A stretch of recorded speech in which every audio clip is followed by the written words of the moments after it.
Evaldas Kazlauskas, Vilniaus universiteto docentas, psichologas, pabandys mums pakalbėti apie traumą ir istoriją, totalitarizmo, represijų ir psichologiniai padariniai. Tai pabandysim paklausyti apie tai.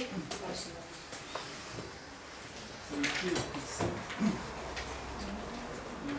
Dėkui labai Juliui, kuris mane čia pakvietė. Aš šiaip nepriklausau humanistų judėjimui, bet mano tyrimai kažkiek yra tarpdisciplininiai, siejasi su istorija.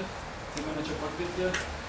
O kad bus tikrai įdomu čia, nes tikėjau, kad tiek daug visi bus šiandien. Gal noriu sureplikuoti tai, kas buvo kalbėjant tai, ką prieš tai apie sveikimą. Tai mes psichologai puikiai žinome, kad pirmas žingsnis į sveikimą tai yra kalbėjimas. Ir kalbėjimas apie traumą padeda išgydyti. Tai manau, ką mes čia darom, kalbame, tai padeda mums veikti ir kuo daugiau bus tokių renginių ir kalbų, tai tuo greičiau mes veiksim, nes tylėjimas neišgydo žaizdų. Truputį norisi pačiam prisistatyti, iš kur aš ir kaip čia aš papuoliau. Dar kai studijavau magistrantūrą 2000 metais, profesorė Danutė Gailienė pasiūlė kartu tyrinėti politinių represijų psichologinius padarinius ir aš įsitraukiau tos tyrimus ir savo magistro darbą padariau, disertaciją vėliau parašiau iš to. Ir toliau viena iš pagrindinių mano tyrimų sričių yra istorinių traumų psichologiniai padariniai. Aš pats esu klinikinis psichologas, tai daugiau mano tyrimų yra klinikinės psichologijos perspektyvoje. Tai norisi pasidalinti kai kuriom įžvalgom, kurios man kilo per tuos tyrimų metus ir kai kuriais mūsų tyrimų rezultatais pasidalinti. Man apie pusvalandį davė, tai aš tikiuosi, kad aš sugebėsiu sutilpti į tą laiką ir dar liks laiko klausimams jūsų. Prieš pradedant toliau kalbėti, man norisi turinį patyrimą padaryti. Aš iš universiteto dėstytojas ir mėgstu tyrimus. Gal galite pakelti rankas, kas čia esate istorikai? Studentai irgi. Tai čia 10 žmonių istorikų. Kas psichologai čia esate? Apie pusę. O kas yra ne istorikai, ne psichologai, kiti? Kiti. Tai gana spalvinga čia mūsų auditorija įvairių yra. Tikrai tarpdisciplininė, aš esu jūsų tikslai padaryti tarpdisciplininę konferenciją pavyko.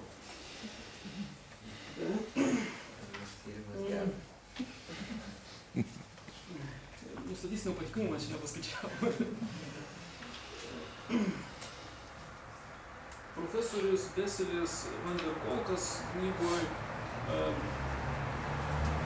Žymėjo trikinimo traumų psichologija pradeda tą knygą kaip sakiniu, kad istorija yra parašyta krauju.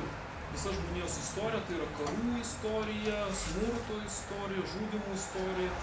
Ir, aš nesu labai didelis istorijos žinovas, bet kiek aš siūlau iš savo mokyklos laikų, tai bet kurį istorijos vadovėlį pavarčius, mes atrasim daugybę karų aprašytų, nužudymų ir taip toliau. Tai traumos buvo nuolatinis mūsų žmonijos gyvenimo palydovas.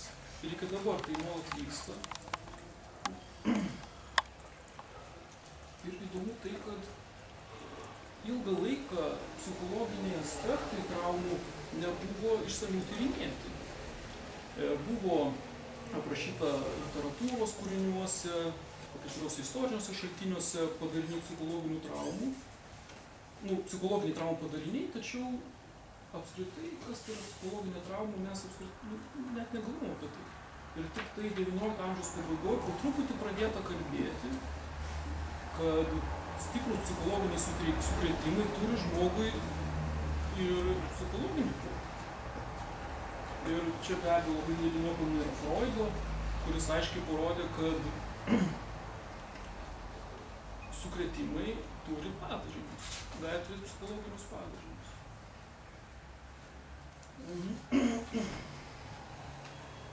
Tačiau visuomeniai pripažinimas, kad trauma turi psichologinius padarinius, atėjo labai negreitai. Visuomenė yra labai ambivalentiška ir tai, kas čia prieš tai buvo kalbėta, linkusi neigti ir linkusi nekalbėti apie tai. vyksta kažkokie įdomus procesai psichologiniai, kad mums sunku pripažinti, kad trauma gali turėti padarinius. Ir reikėjo gana tikrai nemažo laiko ir daug tyrimų. Ir tik 20 amžiaus antroji pusėje buvo pripažinta, kad tai, bet kuris žmogus, papuolęs į ypatingai sunkias gyvenimo sąlygas, gali turėti psichologinių sunkumų. Ir tas vyko 1980 metais. Iki to laiko buvo galvojama, ir čia Freudas, nežiūrint visų nuopelnų, pakišo koją psichologams, buvo galvojama, kad tik silpni žmonės palūžta. Stiprus žmonės išgyvena ir karus, stiprus žmonės išgyvena koncentracijos stovyklas, jie nepalūžta. Tik silpni žmonės palūžta. Tai šiuolaikinis požiūris į traumą pasikeitęs. Mes galvom, kad bet kuris žmogus, papuolęs į labai sudėtingas gyvenimo sąlygas, gali turėti psichologinių sunkumų. Bet kuris iš mūsų. Bet, tą sunku pripažinti.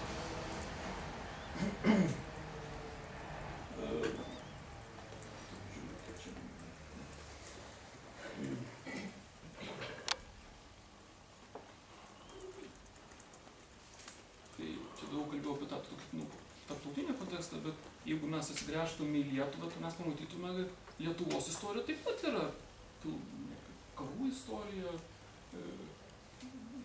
nužudymų istorija.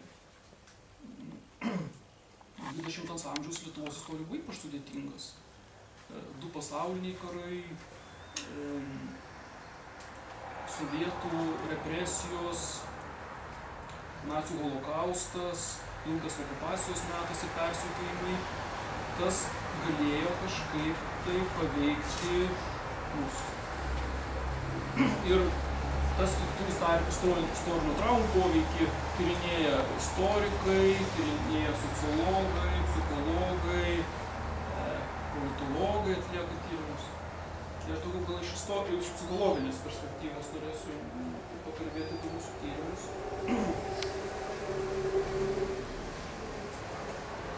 Psichologai pastebėjo, kad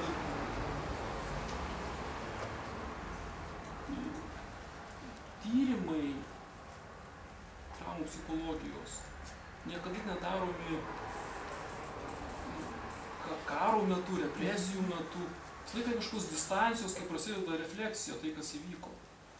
Ir, pavyzdžiui, holokausto psichologiniai tyrimai pasirodo tai po 20 metų. Tai aš matau, kad kas čia dabar mes apie tai kalbam, jau gero reikia kažkiek laiko, kad tai praeitų. Ir aš pastebiu, kad pastaruoju metu labai pagausėjo sociologų ir psichologų kalbų apie okupacijos padarinius. Gero reikia 15-20 metų, kad mes galėtume apie tai kalbėti, ramiau kalbėti, suprasdami, kad tai turi diskutuoti apie tai. Aš kai pradėjau šitos tyrimus daryti beveik prieš 10 metų, ir katedros jau kolegom, kad mane tie dalykai domina, tai man kolegos sakė, ką tu, Evaldai, nedaryk šitų tyrimų, taigi čia nereikia, čia neįdomu, taigi čia seniai viskas įvyko, taigi čia nieko nenustatysi. Man patinka iššūkiai, tai aš džiaugiuosi, kad aš nepaklausau jų nuomonės. Ir mes galim pagalvoti, kas vyksta. Tai šiuo metu galvojama, kad traumų vienas iš pagrindinių padarinių yra potrauminio streso sutrikimas. Potrauminio streso sutrikimų yra keletas pagrindinių požymių. Vienas požymis tai yra pasikartojantis įkyrūs prisiminimai apie traumą. Tai yra žmonės, kurie patyrė trauminius išgyvenimus, jie nuolat apie tai prisimena. Jie net nenorėdami apie tai prisimena. Gal kada gyvenime teko kokį nors nemalonų dalyką. Pavyzdžiui, neišlaikėte egzaminą, bet čia nebūtų trauma, jūs nuolat apie tai galvojat. Kitas dalykas yra, kad mes bandom apie tai negalvoti. Mes dedam didžiulės pastangas, kad tą užmiršt. Žmonės deda didžiulės pastangas. Visi bandomos neigti traumas. O trečias dalykas yra tas, kad atsiranda tam tikrų padidintos jautrumo, susijaudinimo ženklų, pykčio proveržių. Tai čia vyksta tas individualiam lygmenyje. Traumų psichologai galvoja, kad gali būti, kad šitie procesai vyksta ne tik individualiam lygmenyje, bet ir visuomenėje. Kad ir visuomenė neigia tai, kas įvyko. Nenori prisiminti. Nori pamiršti savo praeitį. Tad gal tas paaiškintų mums tą dinamiką visuomenėje, kodėl atrodo, kartais užeina tokie norai prisiminti kažką, kalbėti ir staiga vėl užgesta. Ir mums reikia dėti labai daug pastangų. Va, ką Julius prieš tai sakė, va, ir istorikam, ir psichologam, ir mokytojam, visiems žmonėms mums dėti daug pastangų, kad svarbus mūsų istorijos įvykiai būtų visuomeniniam diskurse, kad žmonės apie tai kalbėtų. Tam reikia daug pastangų.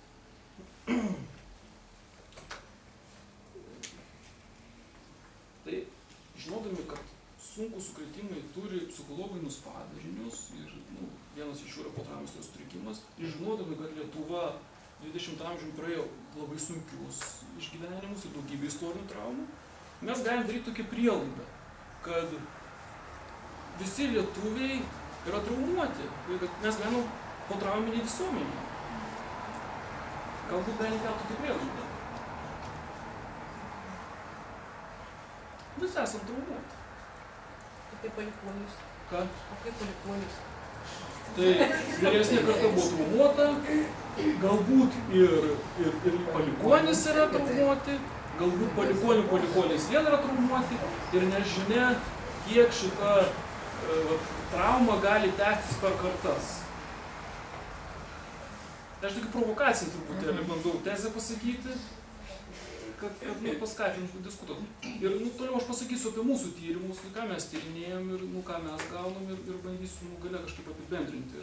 Bandyti, kaip aš suprantu tą klausimą, pasakyti, ar mes tikrai esame visi traumuoti.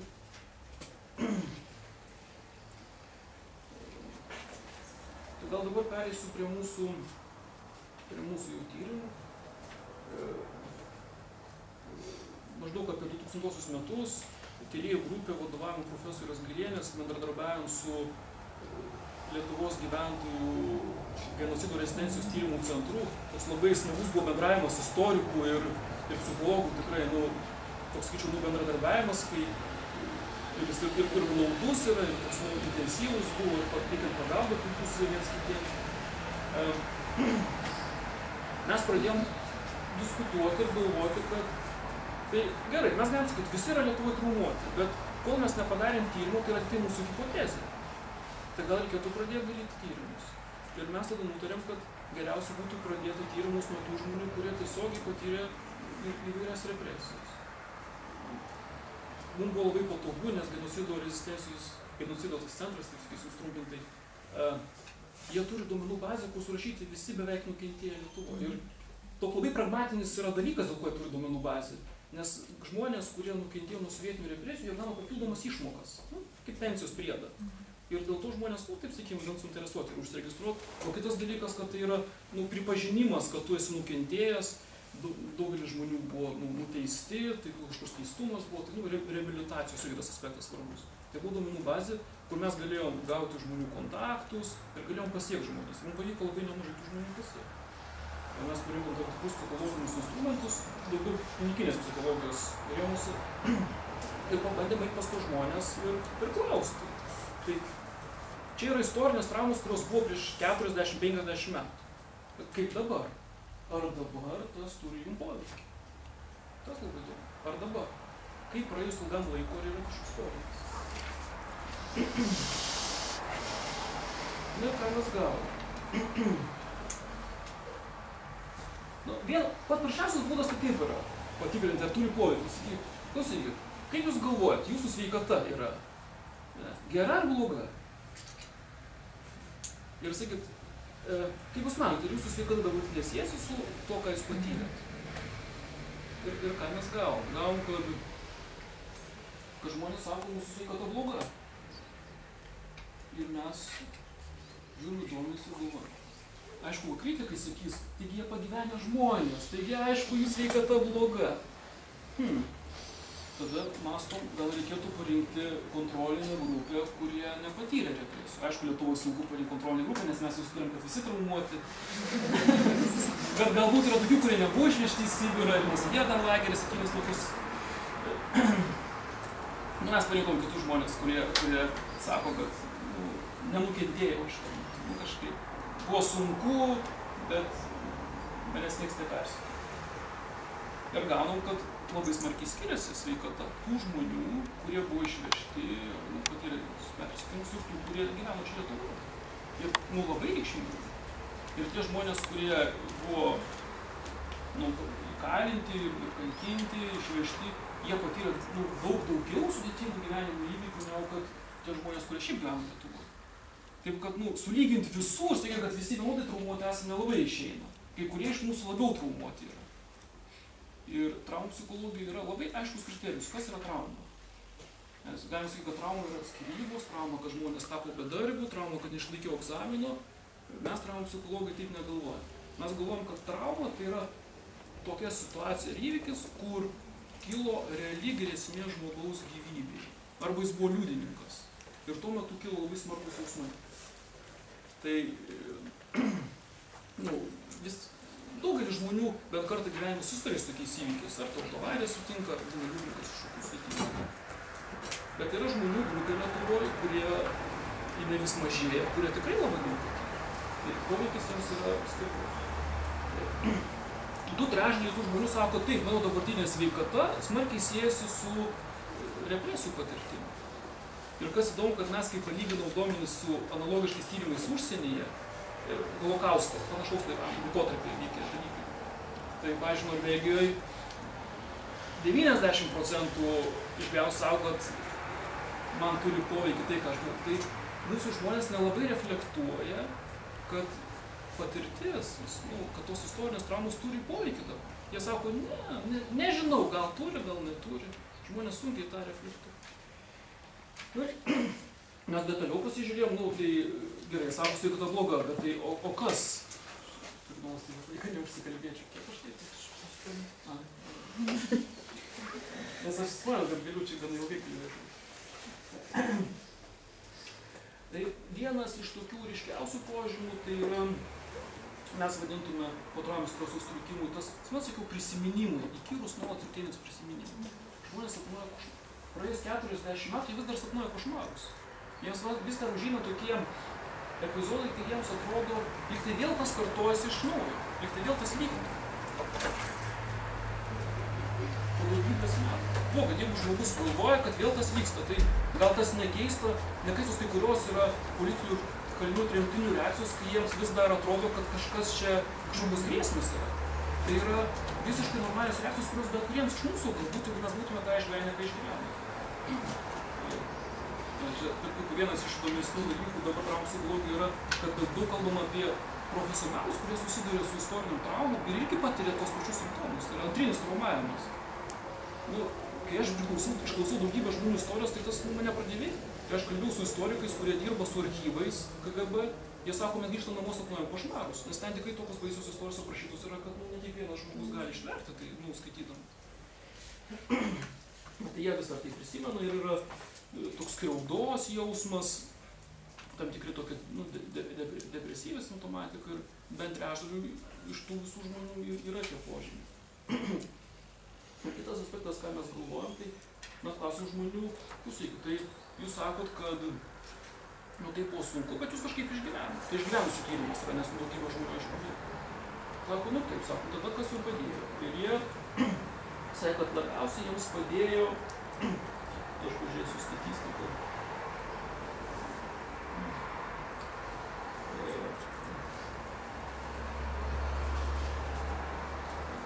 dvasiniai dalykai. Dvasinė stiprybė, tikėjimas, viltis. Ir kitas šaltinis paramos buvo socialinė parama. Daugiausiai šeimos ir artimųjų parama. Mes palyginom, kokie veiksniai labai svarbus yra represuotų grupiai ir kontroliniai grupiai, kada nustatėm, kad specifinis veiksnys, kuris yra būdingas represuotų grupiai, tai yra žmonių, kurie patyrė tas pačias traumas parama. Tai yra, labai stipri yra savitarpio paramos sistema politinių kalinių represijų ir tremtinių grupės. Kadangi čia humanistų konferencija, reikia dar kažką humanistiško pasakyti, ne tik žinikinis. Pastaruoju metu, per pastarosius 10 metų psichologijos rado tokia nauja, čia kaip komunistinės psichologijos renesansas, pozityvioji psichologija. Kitaip vadinasi, bet yra apie tą patį. Ir labai daug kalbama apie tai, kad traumos turi ne tik neigiamus padarinius, kad ilgą laiką galvojus, taigi traumos padeda užgrūdinamus. Žmonės po traumų dažnai tampa išmintingesni, jie taip vertina savo gyvenimą. Tai mes paklausim žmonių, kurie išgyvena politinės represijas, ar jie mato kažkokių pozityvių aspektų savo patyrimų. 78% sakė taip. Tai beveik didžioji dalis tų žmonių sakė taip. Psichologė Irma Skruibienė atliko tyrimą ir nustatė, kad dažniausiai žmonės sakė, kad ties pozityvūs pokyčiai buvo asmenybės sferoje, tai yra, jie sakė, kad jie jautė, kad sustiprėjo, kad jiems dabar daug lengviau iškęsti įvairius sunkumus, kad žinodami tai, kas tada buvo, jiems dabar daug lengviau.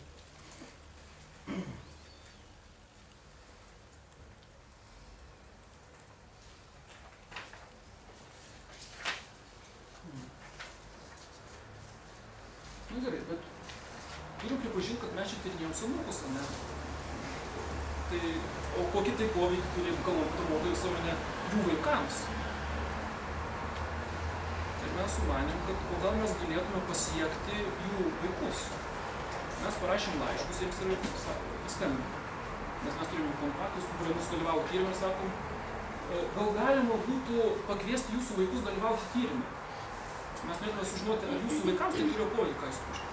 Bet jie sako, gerai. Mums pavyko 200 apklausti vaikų. Bet tyrimas dabar vyksta, tai aš tokių neturiu visai galutinių rezultatų. Kaip yra galvojama, kaip galite traumų persiduoti, panikuonimu. Vienas būdas tai yra toks grinai biologinis, genetinis. Mes žinom, kad paveldime, nes aš esu panašus į savo mamą ir, žinau, fiziškai, bet galbūt ir psichologinės savybės kažkokias paveldėjo. Tai gali būti, kad politiniai kaliniai, kurie yra, taip sakykime, nervingesni liaudiškai, ne, jų vaikai ir gal jautresni. Ir jie tokį turi patirtį. O kitas galvojimas yra, kad žmonės, kurie patyrė traumas, jie tų traumų turi kažkokį psichologinį poveikį. Jie kažkaip kitaip bendrauja su vaikais, su savo vaikais. Kad jų bendravimas su vaikais yra ypatingas. Iš Holokausto tyrimų mes žinom, kad kai kurie išgyvenę traumas nepasako savo vaikam apie tai, ką jie yra patyrę. Ir ypatingai tas aktualu Lietuvos kontekste, nes ilgą laiką dar žmonės buvo persekiojimai po to. Tai tėvai, norėdami apsaugoti savo vaikus, galėjo nesakyti vaikams apie savo patirtis. Bet vaikas mato, kad tėvam kažkas ne taip, kad jie kažką slepia. Ir tas gali turėti labai didelį poveikį santykiam. Jeigu kažkas labai svarbaus santykiuose yra nuslepiama, tas gali turėti didžiulį poveikį santykiam. Kitas kraštutinumas gali būti, kai tėvai labai daug ir atvirai pasakoja. Mūsų tyrime tai buvo, kur nuolat pasakoja, prisėda prie stalo, vaikas ten kokį, nežinau, nesuvalgos ribos, nes sako, trenkia kumščių stalą ir tėvas ir sako, mes lageriuose neturėjom duonos, buvo bados, kaip tu čia gali, tu privalai viską suvalgyti. Toks bendravimas gali turėti poveikį vaikui.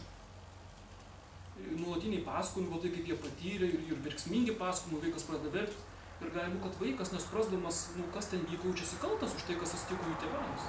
Nežinau, tokius fenomenus, kad vaikai jaučiasi kalti dėl tėvų skyrybų. Labai dažnai. Jie galvoja, kad aš esu kaltas dėl tėvų skyrybų. Tai čia gali būti kažkiek panašus. Tai čia psichologiniai mechanizmai, truputį kaip vertinti perdavimas.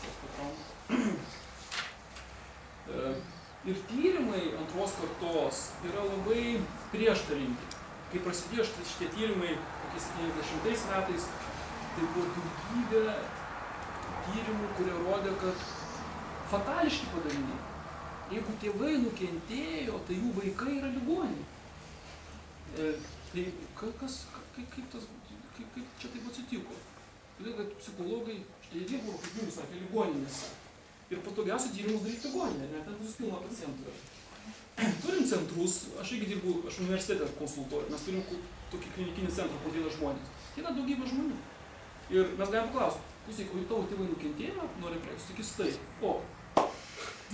Jeigu aš daryčiau prielaidas iš to, kurie vos neateina klientai, tai kadangi mane tą dalykai domina, tai bent pusė klientų turi šeimoje istoriją represijų. Jeigu čia prašy jūsų pakeltų rankas, kieno giminiai buvo ištremtų, tai pusė tikrai turbūt pakeltų, kad tai svarbu. Tai ką dabar, tai reiškia, kad visi yra nukentėję. Tai mes vėl padarėm tokį tyrimą.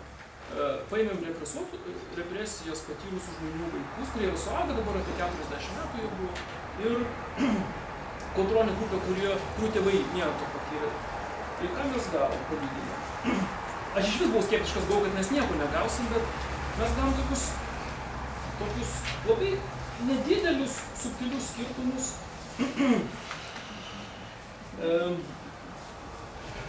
kad žmonės,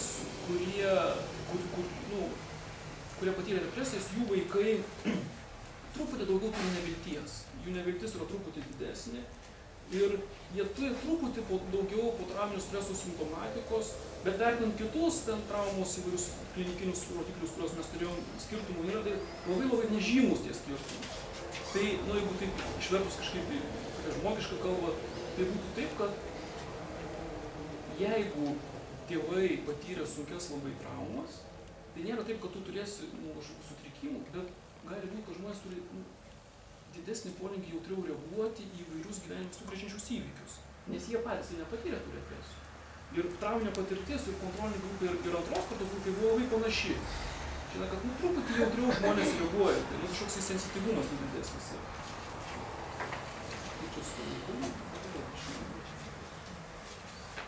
Tai aš galiu paskaityti istorijas, ką žmonės sako. Tai sunku aprašyti, bet mamos jaunystės sunkumai labai smarkiai paveikė mano gyvenimą. Charakterė tikrai paliko pėdsaką, jau brandžiame amžiuje pajutau tam tikrus bruožus. Pavyzdžiui, pirkdamas drabužius ar batus, slapčia nesąmoningai pagalvoju, ar tik šis apdaras jai staiga suimtų ir išvežtų į Sibirą. Ar nereikėtų pasirinkti praktiškesnį, ilgiau tarnaujančių daiktą. Padariau išvadą, kad giliai pasąmonėje yra pasirinkimas tokiems pat išbandymams. Tai atsiliepia ir mūsų charakteriui, nes mes irgi turėjome visų bijoti, paklusti, nusileisti. Na todėl ir man atsiliepia toks gyvenimas sveikatai. Tai čia girdit istorijas, ką žmonės sako, kaip tas paveikė. Čia tokia buvo labai neigiama pusė, o kita pusė yra. Padėjo suprasti, koks žmogus ištvermingas, kovodamas dėl savo tėvynės ar idealų. Leido pajusti tą ypatingą ryšį, kuris žmonės sukriša su gimtąja žeme. Tėvo patirtos politinės represijos sovietiniu laikotarpiu turėjo teigiamos įtakos mano tautiniai sampratai. Aš tai verčiau tik teigiamai. Išaugau teisingai orientuotų, neprisitaikėliškų žmonių šeimoje. Toks buvo ir mano auklėjimas. Manau, kad turiu pakankamai tvirtą charakterį, nebijantį sunkumų, gyvenime nuleidžiu rankų, kovoju. Mes vėl matome, kad tie padariniai yra labai irgi prieštaringi. Viena vertus, kai kurie žmonės jaučia, kad tikrai tas turi jiems labai neigiamą poveikį, o kiti sako, kad tėvų patirtis mane užgrūdino, aš tapau stipresnis. Aš tais sovietmečio dvilypio mąstymų laikais žinojau, kas yra teisinga.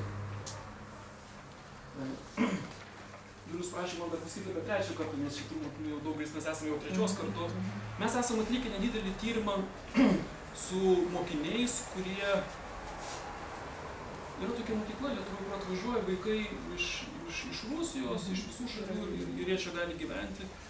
Ir mes atlikom tyrimą, mes esame atlikę tyrimą Lietuvoje traumų psichologus, mes galėjom su reprezentacinė Lietuvo paaugliukų imtinko palyginti. Mes vėl kaip klinistai kėlėm hipotezę, kad turbūt jie labiau paveikti yra, plus dar atitrūkę nuo savo šeimos, čia kažkur gyvena. Ir ką mes nustatėm, kad apskritai jie sveikesni gerokai. Sveikesni, turi geresnius įveikos problemų būdus. Taip kad vėlgi padariniai tokie fataliai. Tai jeigu sugrįžtant vėl prie to klausimo, kurį aš sakiau, kad tai ar mes visi gyvenam po trauminį visuomenį ir mes esame visi traumuoti, tai mūsų tyrimai to vienareikšmiškai nerodo. Tie žmonės, kurie patyrė traumas, tai taip, jie labai smarkiai paveikti. Jų vaikai, kai kurie smarkiai, kai kurie mažiau. Jeigu žiūrėti vidutiniškai, tai nėra taip jau būtų, kad smarkiai paveikti. O anūkai, kiek mes esame padarę, jau gero visai to požiūrį.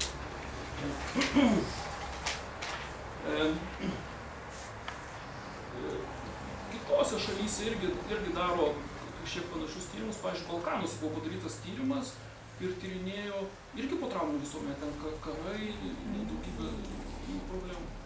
Ir pažiūrėjo, kokių ten psichikos sveikatos problemų yra. Tai paaiškėjo, kad yra tų psichikos sveikatos problemų potrauminių, bet nelabai daug.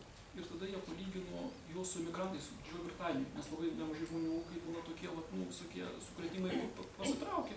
Ir paaiškėjo, kad emigrantų grupėje dvigubai daugiau problemų yra psichologų. Tai yra, jie gyvena karo zonai, tarp sugriautų namų, ištvėrė visą karą, bet jie yra sveikesni. Tai išeina, kad žmonės turi socialinės paramos sistemas, turi įveikos būdus ir gyvena kitoj žemės savo toj sugriautoj karo šaly, jie jaučiasi geriau. Tai taip išeina, kad optimistiškai, kad mes turim kažkokius įveikos būdus, kaip įveikti traumas. Tik, Holokausto patirtis parodė, kad labai svarbu kalbėti. Kalbėjimas ir pripažinimas, kad istorinės traumos gali turėti padarinius, padeda sveikti. Ir įvairių labai dalykų traumų psichologijoje matoma. Norvegai pradėjo tyrimą, kur iš pradžių labai skeptiškai pažiūrėjau, o norvegai, kur iš vis ten saugus kraštas, neturi ką tyrinėti, tai bus nesąmonės pradėti. Jie pradėjo tyrinėti architektūros poveikį, sąsajų su traumų. Kokie čia nieko. Bet labai įdomus dalykai vyko po Antro pasaulinio karo. Daugybė miestų Europoje buvo atstatyta. Atstatyti iš naujo miestą. Tai čia turbūt buvo kažkoks įveikos būdas, traumų įveikos būdas atstatyti namą, bažnyčią statyti. Tas padeda. Tai visuomenė atranda kažkokius įveikos būdus, kaip sveikti. Bet aš kaip psichologas skaičiau, kad kalbėjimas yra pagrindinis būdas sveikti. Tai gal, mes dar turime vienas minutės apie diskusiją. Kokie klausimai jūsų komentarai apie tai? Iki šiol. Tada aš turiu klausimą. Tada įveikos būdai, nežinau, kiek tyrimuose su tuo tenka susidurti iš mano aplinkos, tai tikrai žinau tokį įveikos būdą, kad tie žmonės nukentėję ir traumuoti, sovietmečio apie tai negalima buvo kalbėti, bet tikrai daug žinau pasidarė darboholikai. Ir iš mano aplinkos jie tokie, gal ir stiprus, bet jie visur eina, daro, daug dirba, vasarą soduose. Ir čia yra klausimas, kiek paskui jų vaikai tai persiduoda, kad jų tėvai nuolat dirba ir nekalba apie tai. Ir aišku, tada tos psichologinės šilumos savo vaikam mažiau gali parodyti. Ir nežinau, kiek yra efektyvus toks įveikimo būdas, tas darboholikas. Aš gal čia truputį ne visai į tavo klausimą sakysiu, bet komentarą pasakysiu iš savo tokių subjektyvių tiesiog pastebėjimų. Politiniai kaliniai tremtiniai, kurie dalyvavo mūsų tyrime, jie buvo ištremti maždaug 20 metų. Jie praleido ten apie 10 metų. Ir grįžo lieka maždaug 30 metų. Tai savo jauniausiais, produktyviausiais metais, kada jie žmogui siekia karjeros, baigė studijas, jie to siekti negalėjo. Ir man sudarė toks jausmas, kad jie savo tos neįgyventas ambicijas labai suprojektavo savo vaikus. Kad jie labai daug turi lūkesčių savo vaikų, kad vaikai jų tikrai daug pasieks. Ir tas įmet turėtų labai santykių. Nežinau, ar čia yra tai, kad jūs sakai, bet jie gal pamatė, pavyzdžiui, kad darbas yra labai svarbu, arba mokslas labai svarbu, ir jie labai to tikisi iš savo vaikų, ir tas dar irgi šeimų įtampą keltam tikrai. Nes jeigu vaikas netitinka tėvų lūkesčių, tai labai sudėtingi santykiai šeimų. Bet čia tyrimais nepatvirtinta, čia labiau mano tokia įžvalga, ką aš pastebėjau, kalbėdamas su jais.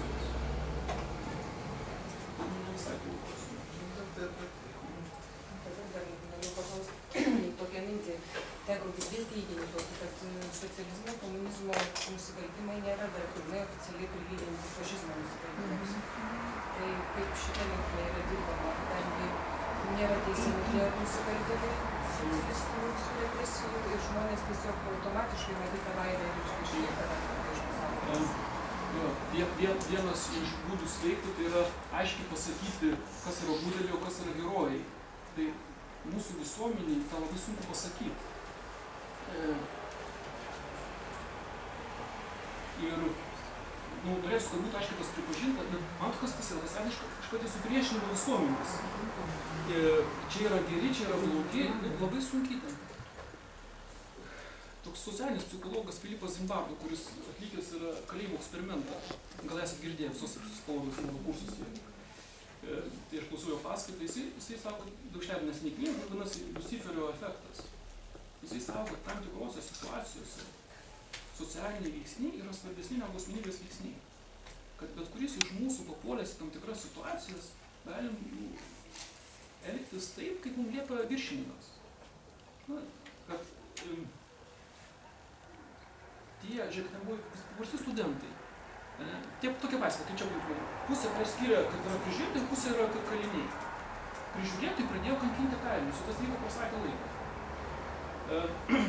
Tai aš manau, kad tas truputį padeda suprasti, kad tie žmonės, kurie sako, kad kurie vykdė komunizmo nusikaltimus,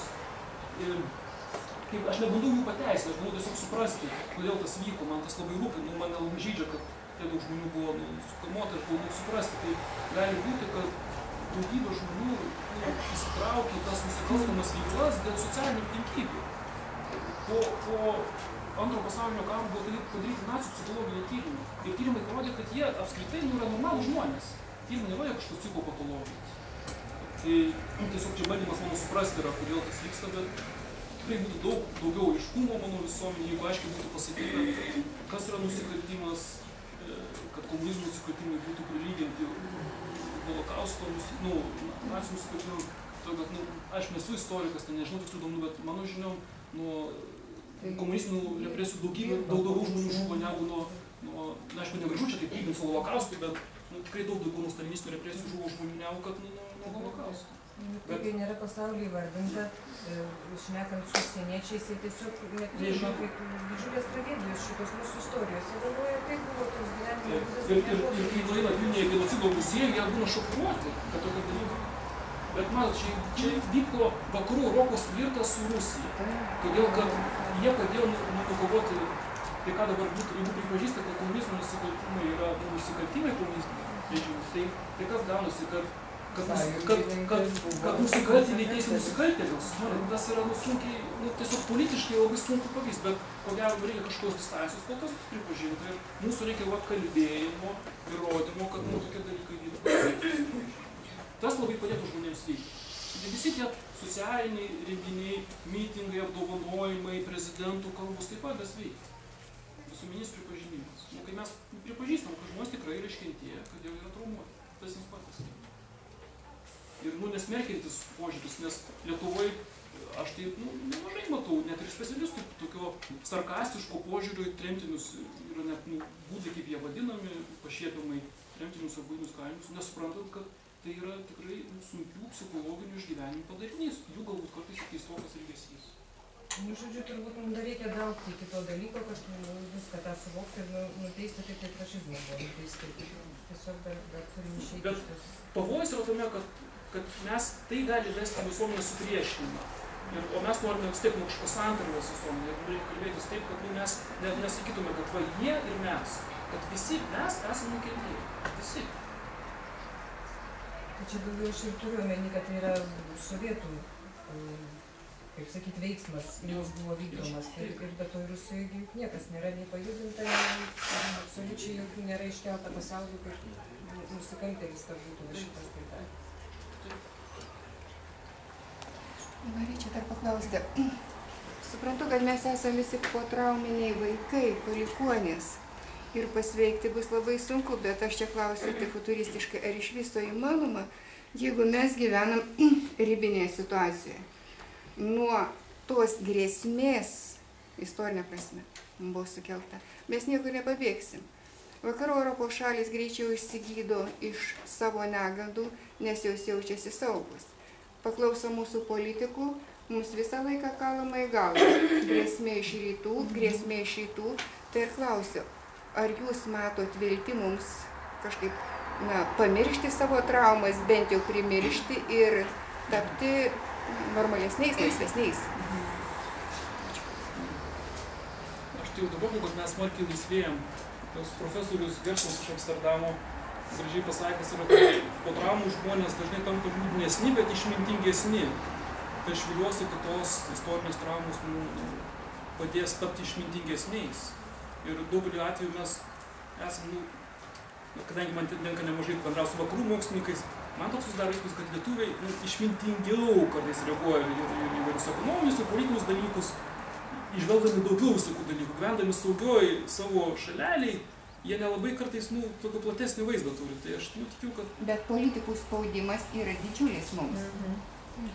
Bet laukia, kada Rusija pakartos tą patį. Tiesiog kalama į galvą. Mes lyg tai gyventume normaliai, bet mums primenama, kad negalima. Na, sakiau, kad tas invazijos, tas pasikartojančių prisiminimų, kad tas vėl kartuosi tarsi iš naujo. Tas irgi yra traumos dalis. Tai, kad mes nuolat matom grėsmės, tai yra visiškai normali traumos dinamika. Ir tai, kad mes bandom tą pamiršti. Tai aš tai tikiu, žinokit, aš labai optimistas esu. Aš tai tikiu, kad tikrai viskas gerėja ir bus dar geriau. Pagydysim politikus, mes tarkim sveikesni.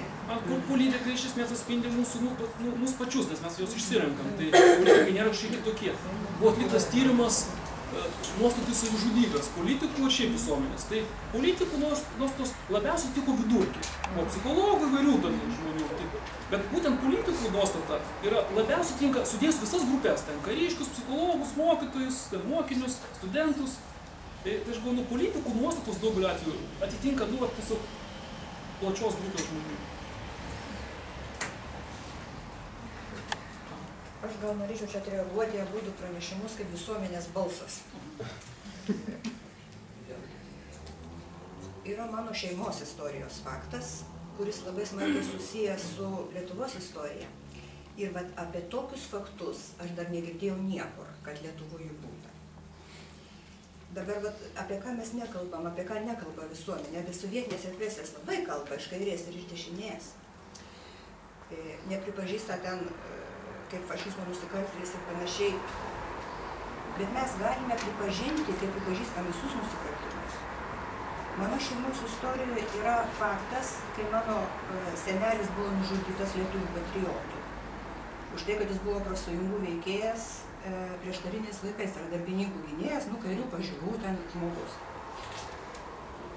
41 metų Liepos 5 dieną suėmė lietuviai su trispalvėm, 12-metė mama liudininkė, balandžio 9 sušaudytas ir dar 14 žmonių, tame tarpe 14-metis berniukas, kuris įstojo į komjaunimą. Kaišiadoryse. Tai yra faktas ir jis ne žydas, ta prasme žydų kraujo nebuvo, žydus kalba, kad jau, reiškia, Latvis Lietuvos. Ir tai yra šeimos atmintis, kuri yra. Istorijoje Lietuvos nėra tokių, nė pusė žodžio. Tai ar ne tai yra priežastis, kad traumos turi būti atskleistos visos? Tiesiog aš būsiu visuomenės balsas, kaip visuomenė reaguoja. Tai aš čia dabar visuomenė ir pasakiau. Aš gal noriu kažkaip atreaguoti, kad iš tikrųjų yra dalykų, kuriuos mums kaip lietuviams labai sunku pripažinti. Pavyzdžiui, kad dalis lietuvių dalyvavo holokauste, naikinant žydus. Ir mums kaip tautai sunku tą pripažinti. Ir čia taip pat yra, kad visiškai nekalti žmonės nukentėjo. Ir mes turim irgi tą įvardinti ir tas padeda Tai turi būti istorijos faktas. Yra dokumentai, yra pavardės, yra... Aš pilnai su jūsų žinoma. Kad tai yra sunku mums priimti, skaudus mūsų istorijos įvykiai, bet kaip psichoterapijoje tenka priimti skaudžius gyvenimo įvykius ir patirtis apie save, tai mums kaip tautai reikia priimti visus mūsų skaudžius įvykius ir tiek teigiamus, ir tiek gėdingus įvykius. Kaip ir tai bebūtų sunku. Aš kaip istorikė galiu poniai atsakyti dėl, sakykime, Smetonos čia tikriausiai laikotarpis yra dar... 41 metų pradžia tai yra lietuvių sukilėliai.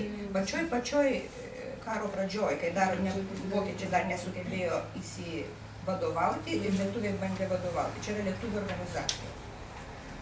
Vokiečiai tik nedalyvavo, tik stebėjo iš šono. 41 Liepos 5 suėmė, Liepos 9 sušaudė 14 žmonių. Nežydų. Tada atsiprašau, aš galvoju, čia 40 metais. Aš apie tokius faktus negirdėjau dar niekur, nei per jokią televiziją, nei jokiam istoriniam darbe, nei jokiam laikraštyje. Gal aš nežinau, bet tai yra faktas, kuris yra istorinė atmintima. Aš tiesiog informuoju. Ar dar būtų klausimų? Gal galima trumpai tokį labai kitų, bet čia irgi buvo kalbama apie tai, kad priešinama visuomenė ir šiaip vertybė yra kaip ir atleisti savo kankintojam, galutinis tikslas ir taika ir susitaikinimas. Bet yra tokie du visai skirtingi požiūriai. Vienas, kad iš tikrųjų reikia kalbėti ir ta tyla neigiamai veikia. Kitas požiūris aš labai pajaučiau, kai skaičiau Šviesios atminties tėvo Stanislovo knygą, ten straipsniai iš Tiesos laikraščio. Ir jisai labai kategoriškai smerkia tą, kaip jis vadina, mėšlavežį, kad vežami iš Rusijos archyvai apie tremtinius ir apie tai. Ir kad tiesiog reikia šiandien atleisti, pamiršti ir apie tai nekalbėti. Ir kaip atrasti iš tikrųjų tą ribą, kur jau mes čia paskestam tam mėšlį ir kur nieko gero, o kur iš tikrųjų, mes irgi psichologai žinom, kad negalima taip atleisti, tiesiog pasakyti viskas baigta, kad reikia ir supykti, ir iš tikrųjų ir išgyventi tą nuoskaudą. Taip pat nežinau, ar yra kažkoks, kur tai būtų riba, kad jau čia nebekalbėkim viskas. Aš gal iš savo žiūrių pusės, man atrodo, kad dar nėra įvardinta. Kad tas turi būti aiškiai įvardinta ir tada mes galim kalbėti apie pažeidimus. Tai šiuo metu to nėra. Ir vienas iš žingsnių būtų pasmerkti komunizmo nusikaltimus. Tai būtų toks aiškesnis žingsnis. Bet kol neįvardinta, kad yra būdeliai, labai sunku atleisti, nes nėra kam net atleisti.